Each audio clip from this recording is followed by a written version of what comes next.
Dit stukje dit is eigenlijk zeg maar, turbolaan. Engels rijglas, dus het is voor de productie. Hoe meer productie, hoe beter. Dus ja, dit is, er zit geen insect meer op. Zo. Het is just het is alleen maar groen. En in de maaitijd dan is het ja, alleen nog maar groen. En voor de rest is het net een blomke en zit er niks op. Maar als je dus verder stuurt en dan is het richting het spoor, richting Jarvert, dan heeft het nog hele mooie steken, maar fantastische kruidige laan en ja, dat is gewoon ongelooflijk mooi.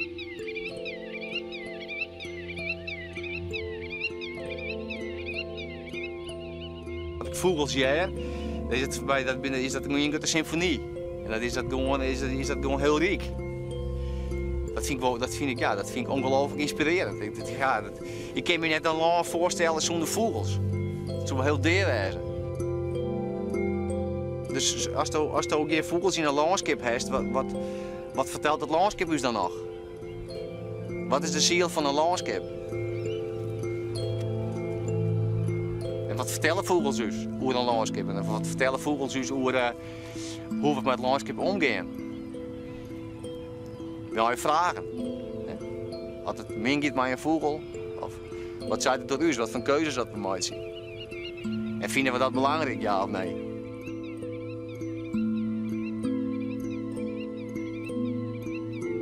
En wat vind je hem? Wil je hem nog dat ik alle jaren in de maaitijd naar Friesland kom? Of maakt het hem net uit of je hem nog vogels jaren of net? Ik ben een skries. Een mandje met een prachtige naam. Amalia. 2 Friezen hebben mij die naam jong. Sietse Pruiksma, een componist. En Teunis Piersma, een bioloog. In Spanje hadden ze mij een steward jong. Want ze gaan nooit om mij. Of ik wil in leven blijven. En alle jaren nog wat jonge pieken krijg. Want we binnen alle jaren met minder, wij skriezen. Piersma dochter onderzoek naar. En Pruiksma maakt er muziek bij. Hij is nou druk met een groot muzikaal theaterstuk. The Conference of the Birds. Dat een van de hechtepunten wordt van de culturele haardstad. Voor dat stuk had er 1000 blazers nodig. Maar binnen die nog te vinden? Want de verskraling van Friesland gaat misschien wel volle verder als op de Grijden alleenig.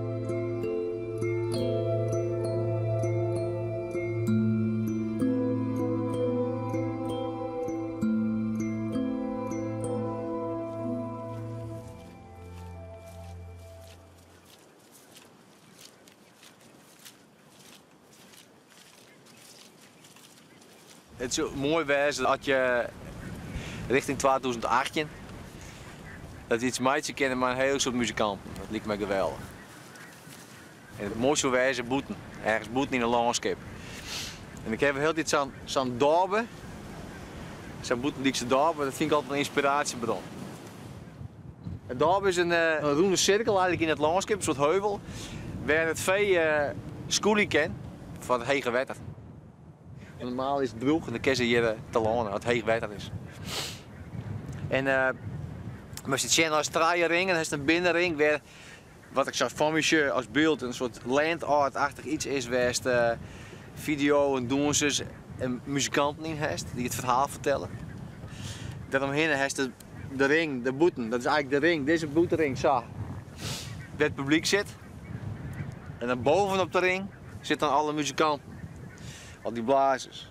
Dus als het publiek zit dan in het lood. Dus dan krijg je het lood van de binnencirkel, het verhaal, en dan krijg je het lood van boeten. Dus het komt in die klankveld, het komt in die wraad van die vogel en zo een statement maakt je naar een takom staan.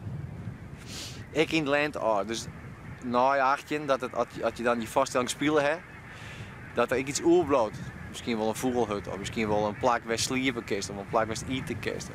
Dus de plak is ook nog net bepaald, maar de inspiratie is wel zo'n dorpen. Dat lijkt het mij wel heel erg mooi, dat er ergens te mooi zien is.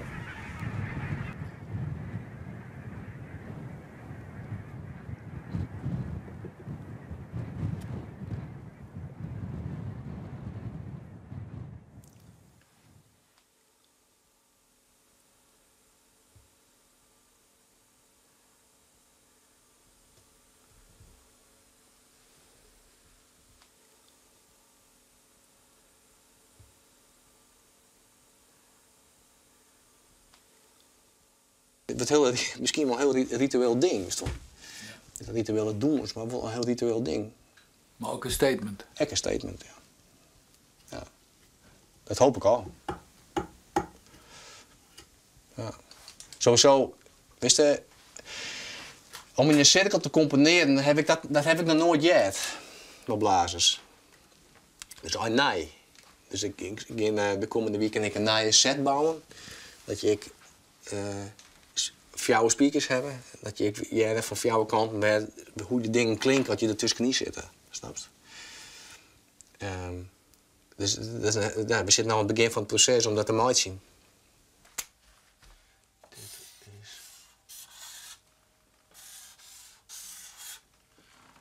Ja, je bent op zoek naar wat gaat het dan worden, hoe wordt dat dan, en wat voor vorm wordt dat dan, wat voor theatertekst komt er straks, hoe reageer ik daarop, hoe komen die vogels erin, gaan die blazers, gaan die dat straks al hier bevatten bij zijn instenen, hoe krijg ik die mensen mooi, weet je? Het is een heel ding.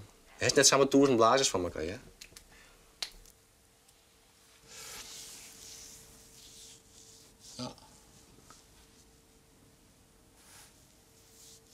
Nou ja, we zullen het zien.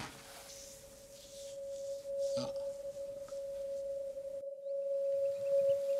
Hoe krijgen ze 1000 muzici bij elkaar? 1000 skriezen zou mij misschien nog wel slagje. Al wordt dat in Friesland stadig gewoon een probleem. Want we zitten verspraat over lietse hoekjes daar nog wat fretten te vinden is. Begin 2016 startte hij zijn ziektocht. Als starreding op de Conference of the Birds. Hij neemt het project Birds and Brass. Daarvoor zocht er om te beginnen 250 muzici van 8 orkesten uit Opstelon. En gie ermee repeteren.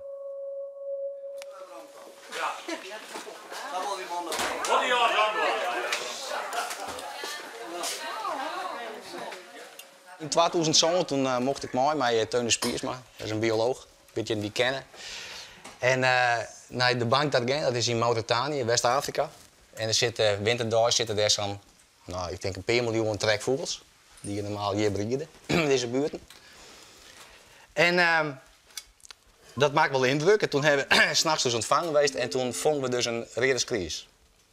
En meerdere vogels. En die riddersklies die was ziek. En die wouden drinken. En ik denk nou een dag of 3, toen dachten we nou ja, en nou. En toen hebben we een wetenschapper hier die skriers beet. Een oude vrouw die hier een skaaltje met water. En die ziet zelf wat de kabel in en dat beest dat doen eigenlijk nog steeds net. Die ziet alleen wel zo wat voor hem uit. En toen hiek toevallig dit ding bij me. Dit is een kalimba. Dat is een Afrikaans instrument. En ik ging in zijn oor zitten en ik begon dit te spelen.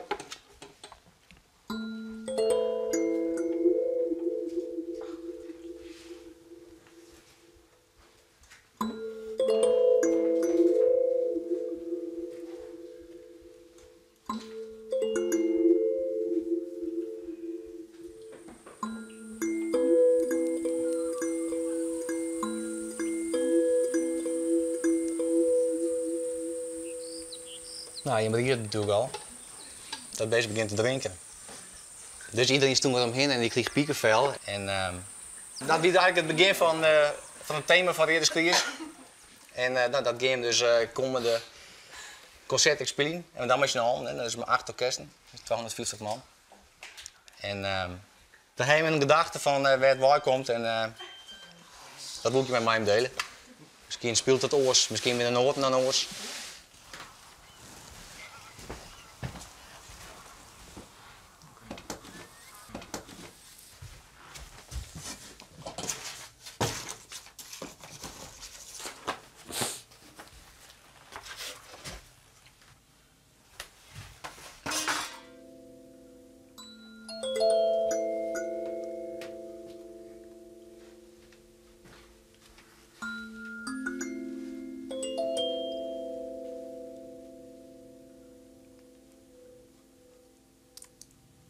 Ja. Het is wel gek dat die uitslag die ik maak, die komt van die screens en door het apparaatje eigenlijk. Ja. Mooi om erachter te komen hoe zoiets werkt. Ja.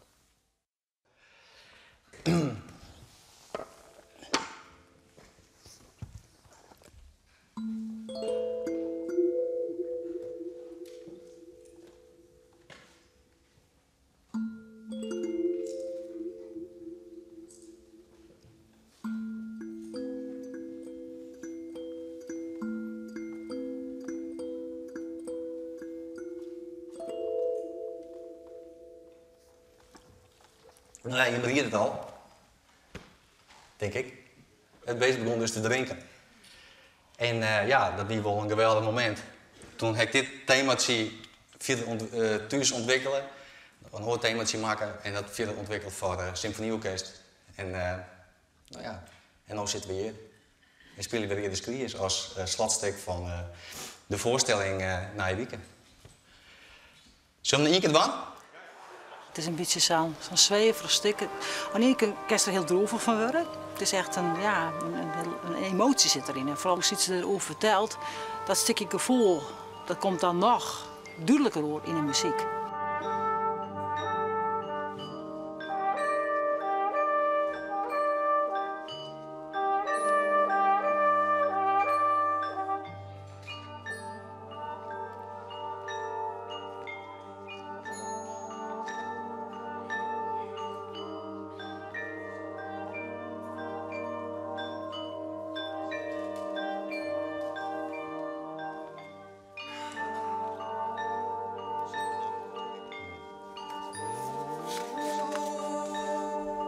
Het begin van het stuk is er nog net zo vol aan de hand. De eerste thema is heel mooi. Er komen stukjes bij, een beetje het landschap van Maas Betiert.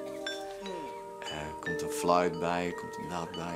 En in de symfonieorkestversie, in de braasbandversie is het een beetje voller in het begin. Dat het beter klinkt voor braasbands en fanfares. En dan op een gegeven moment komt er een nieuwe melodie en euphoniums en dan komen de hoorns erbij. En dan op een gegeven moment begint de onmacht eigenlijk bij de trompet. Ik wat meer vol in, dat je de onmacht vielen, want dan gaat het net alleen maar hoe die Skriers, maar dan gaat het voor mij goed landschap. Dan komt het bij elkaar dat je onmacht vielen van ja, waarom maak wij nog keuzes die we maken? Yes.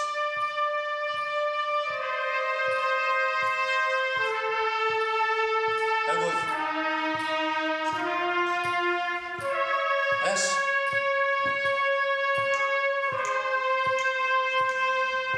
Heel goed. Top. Top. Samaten. Nog één keer van nou, dezelfde plek, hiervoor.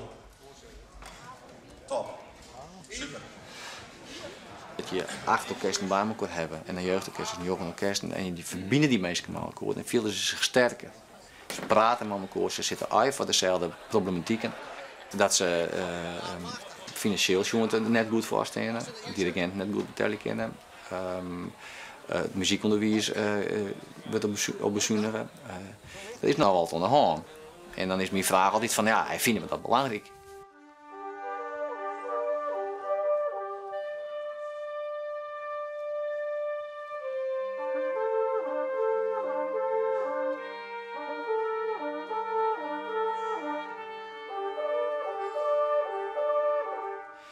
Er zijn natuurlijk in Friesland een heel soort orkesten die het heel goed doen. Die zijn goed georganiseerd. Dus waarom zou een orkest wat iets minder doet, waarom zou je het van een oororkest leren kennen? Dus zie je elkaar op. Dus ik vind die verbindingen belangrijk. Ik daar.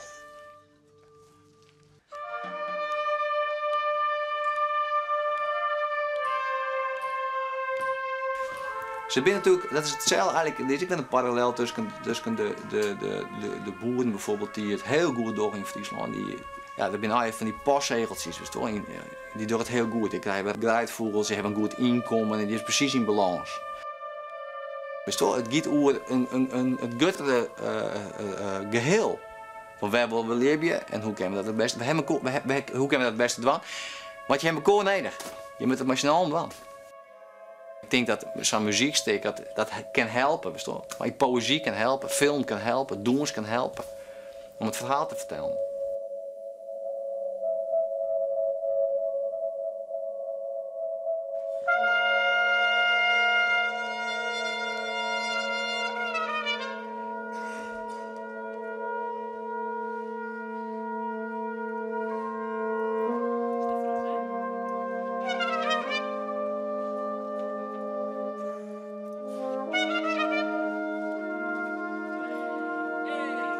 Oké, wacht even. Ho. Dit is mooi. Wacht. Don't guys, oh, shh.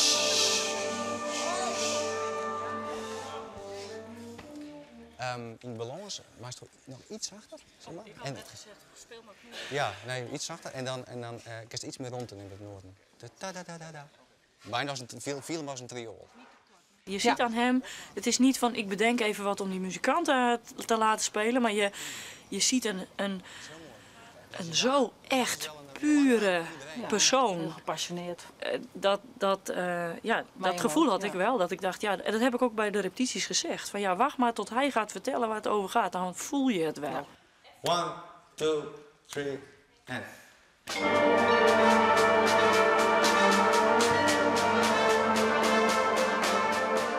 Ik ben heel positief ingesteld. Dus ik wil heel graag een nieuw perspectief bieden. En dat is uiteindelijk wat je wil met zo'n project. Je wil een nieuw perspectief bieden. Wat is de nieuwe stip op de horizon waar we net over? En net dat het stuk nou zo'n onklacht is of zo. Ja. Het is gewoon een scant me van dat je als publiek onderdompelen lid in zo'n stuk. Ja.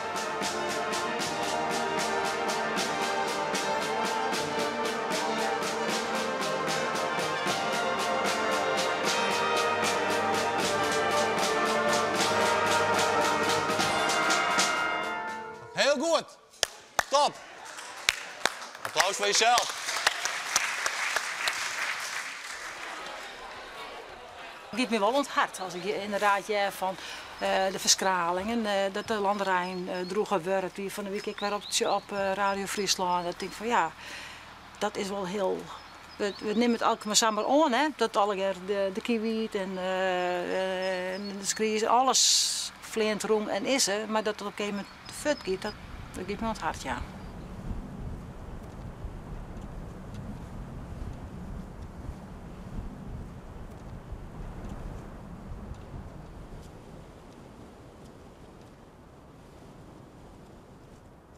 Ik ga je een tekening maken en toen wie ik denk ik een ieder als 8 jaar en ik kwam hier, ja, zo'n 2 keer in de week kwam ik hier.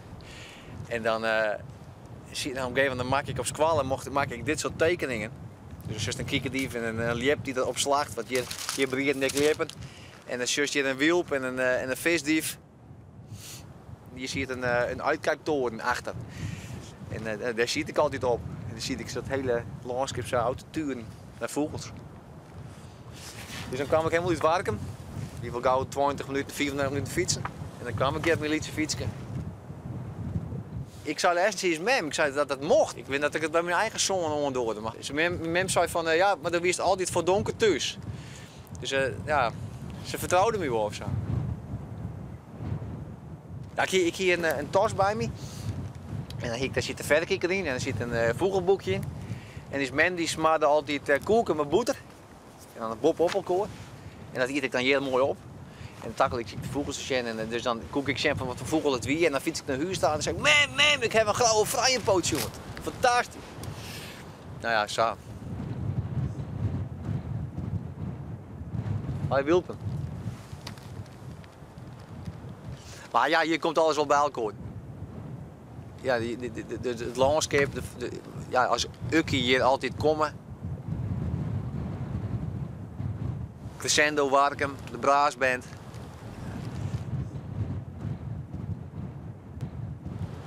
Machtig. Weer een mooi tijd. Ja. Ja, weer een mooi tijd. Shit. Mooi.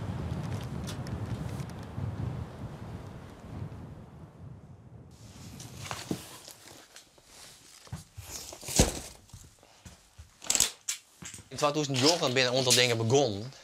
En toen had ik het idee van ja, wist al dat hele landbouwding, dat gaat natuurlijk dat gaat ook generaties. Dat gaat misschien wel 30 jaar of zo, waar we toen hebben. Voordat het weer dingen in gang zetten binnen, om een hele transitie in gang te zetten. En ik heb toen eigenlijk voor mezelf een soort plan maken van de komende 10 jaar. Dat wie we mooi 2009 en 2018, dat wie dan 10 jaar totaal. En dat heb ik gewoon uitwerken.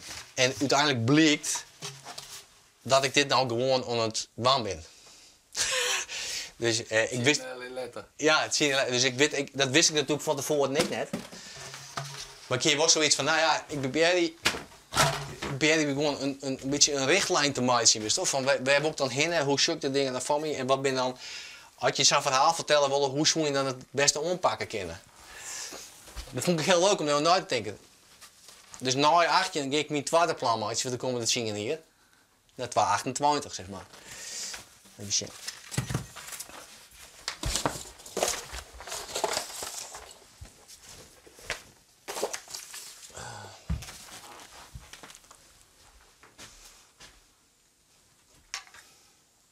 Ik heb het opgeschreven als een V. Zat vogels in de lucht vliegen. En dit is uiteindelijk het idee geweest in 2008. Dat heette de Symfonie 2018. Dat is eigenlijk nou de Conference of the Birds. Er zit vogels in, landschap in, Side Pacific Music. Dus en dat is de Symfonie 2018 wie voor mij een metafoor voor change, dus voor verandering. Dingen in gang zetten. En daar weer naar onderdelen in. Dus dit weer het overkoepelende ding. Ja. En dan heeft hier arts en science, dan wat ik met Teunus doch. Teunus Piersma. Korpsen en koren, nou ja, dat is nou uiteindelijk Birds and Brass worden. Kenny van de Grijs, burgerinitiatief.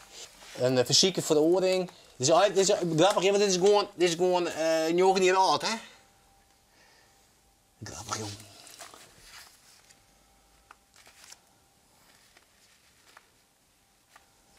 En dit is eigenlijk die Conference of the Birds. En al die delen binnen waarden en ta. De optelsom van de dingen maakt het uiteindelijk dat steeds meer mensen het verhaal kennen leren. En steeds meer maar in onraking komen.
Om volume te krijgen, om druk te krijgen, volume te krijgen, heb je een soort muzikanten nodig. Voor mij zijn blazers daar ideaal voor. We hebben het al een paar keer maken in die sporthal. Als het eerste akkoord klinkt, bam, ja, dat is gelijk al piekenvel. Dat is het wat het wordt. Dat is wat het creëren wordt. Bij de meesten. Wow! Dus hoewel met het doet. Dat is één. En ik hoop dat er een inspiratie voor komt. Dat de dingen oorsdwang kennen. Dat we dingen, nou ja, ik hoop dat het echt dat gebeuren gaat. En daarom is het met 1000 blazers zo'n project kwam, is dat dus 1 keer in je lim. Ja. Dat komt net weg.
Het zou een nachtmerrie wezen om als een van de laatste schriers in Friesland de laatste insectenziekje te maken. Kan muziek je mensen, consumenten, boeren, bestuurders en politici bereiken? Zal het boodschap van uw schriers en van Sietse jet worden?